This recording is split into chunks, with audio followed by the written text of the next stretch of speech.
Haboim.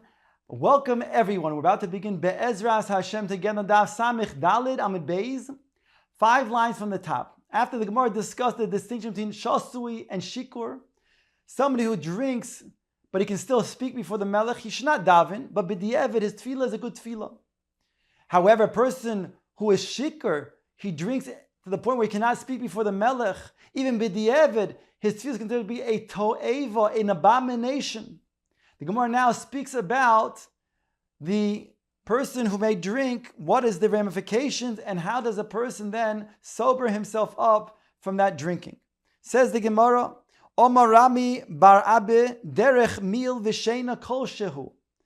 It says over here that the derech, when a person travels a meal is 2,000 amos, or he sleeps, even a kol shehu, that will mafigin es hayayin, that will sober him up from his wine. Omar Rav Nachman bar Amar Rabba bar Avua lo yishonu ela sheshosa kedei revis aval shosa yosim revis kol shekein shederech tirdoisa v'sheina mishakartoi. He says if he drinks only a revis, then these are 2 eitzes to sober him up. Either he'll be able to then travel 1 meal, or he'll sleep a little bit. But if he drank more than just that, that means to say more than a revis, then the traveling and the sleep will actually come to be more shikr.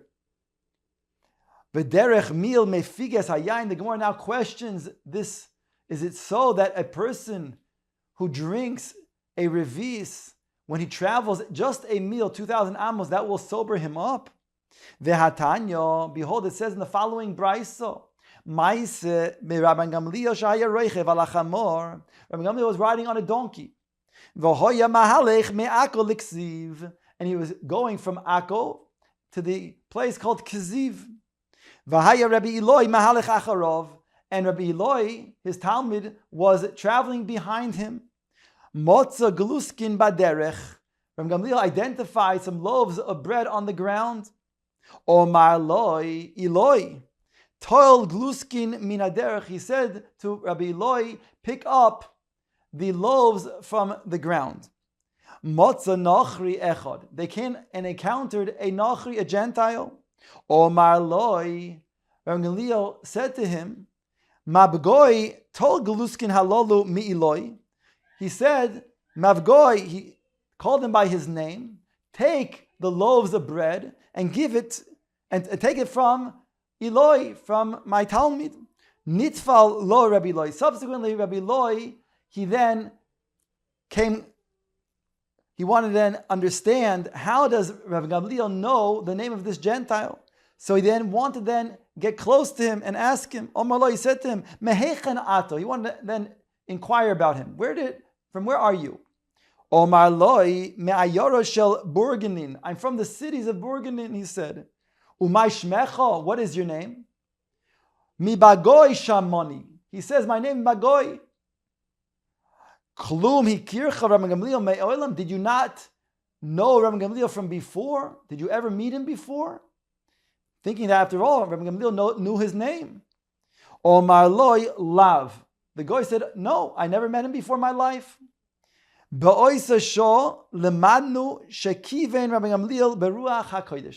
At that moment, he said, I came to the conclusion that Rabbi Gamliel was able to then have Ruach HaKodesh by knowing this person's name when never having met him before in his life. The Brisa continued and said, there are 3 things that we learned at that moment. Lomanu, you learned, she'ein ma'arvin al mavirin al ha'oichlin. We don't bypass bread that's on the ground. When food is on the ground, bread is on the ground, we don't walk by it. We have to mechabed the bread by picking it up. And we also learned that we go after the majority of those travelers. So even though there was a Jewish city nearby, but since the majority of travelers would be Nachrim, so we assume that this was indeed bread that belonged to a Nachri.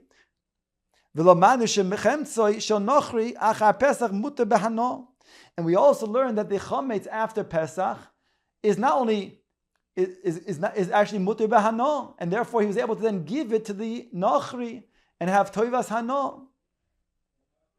The Brisa continues. Kivan shehigia likziv. Once Rabbi Gamliel came to the destination of Kziv, bo'echa lishol anidroi. Somebody came out and he was then asking Rabbi Gamliel to be matir his neder.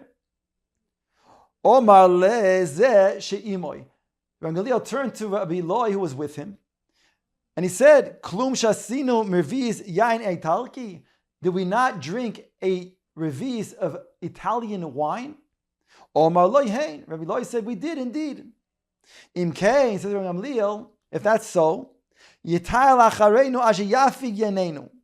If that's so, then let this person who wants me to matir his neder, let him walk behind us while we are traveling, so that he becomes sobered, so that we become sobered up, and I can go ahead and matir his neder. Matir a neder is like rendering a halachic decision. V'tayel acharei and gimel milin ad shigia lesulma shel tzur. The man walked behind them 3 mil until they got to the sulma shel tzur, the rocky area of tzur. Kivan shigia lesulma de tzur. Once they arrived there, yorad ben Gamliel min hachamor v'nisate v'yoshev v'hiti lo nidroi. Then he got off his donkey. Rabbi Gamliel then he cloaked himself, and he sat down and was matir the neder. The Brisa goes on to say, we learn many things at that moment. That even one revis of yain, if it's Italian wine, has the strength to make a person mishaker, to make a person drunk. That person who is shikr cannot render a halachic decision. We also learn that by traveling on the road, it causes a person to be sobered up. We also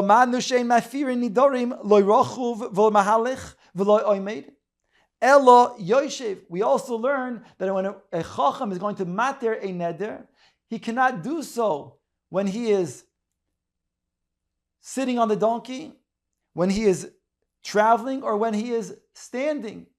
Only when he is sitting down. Now the Gemara, after concluding the Brisa, asks its question. We had said before that 1 meal is sufficient to cause a person to be sobered up if he drinks a revis of yain. Says the Gemara, based on this Brisa, Kitoni Mihas, we taught from this Brisa, Shloisha Milin, that Rabbi Gamliel instructed that this man travel behind us for 3 meals until we sober up. Answers the Gemara, Shaini Yayin Haitalki de Meshaker Tfei. Yayin Haitalki, Italian wine is different because it caused a person to be more drunk. And therefore, it wasn't sufficient 1 meal, it required 3 meals. Ask the Gemara, if it's so that the Italian wine is Meshaker Tfei, it has such a strong potency that cause a person to become more drunk. Then he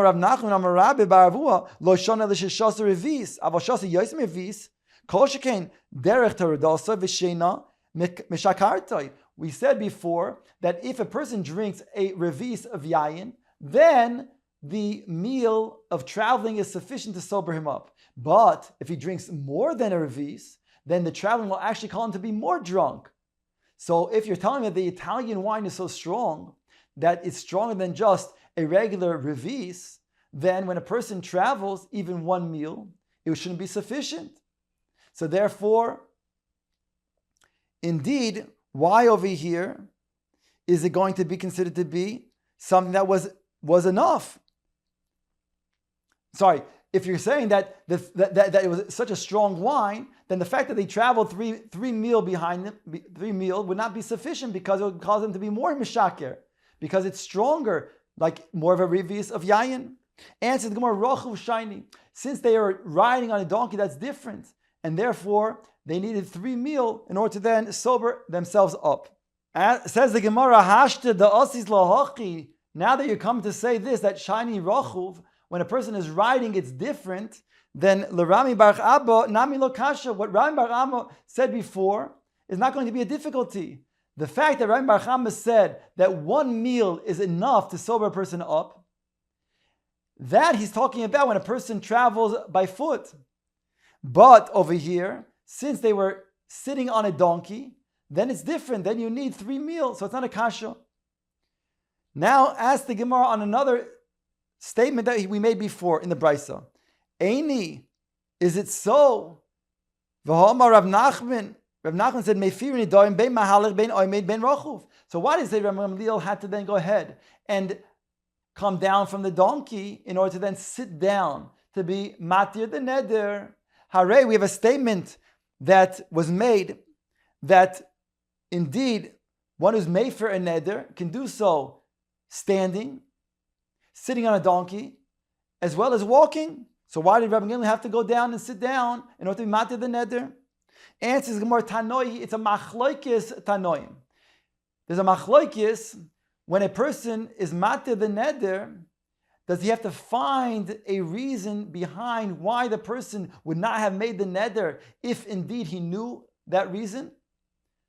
And therefore, the chacham has to think in order to determine what that thing should be, in order to then find a way to then matir the neder. So says the Gemara, there's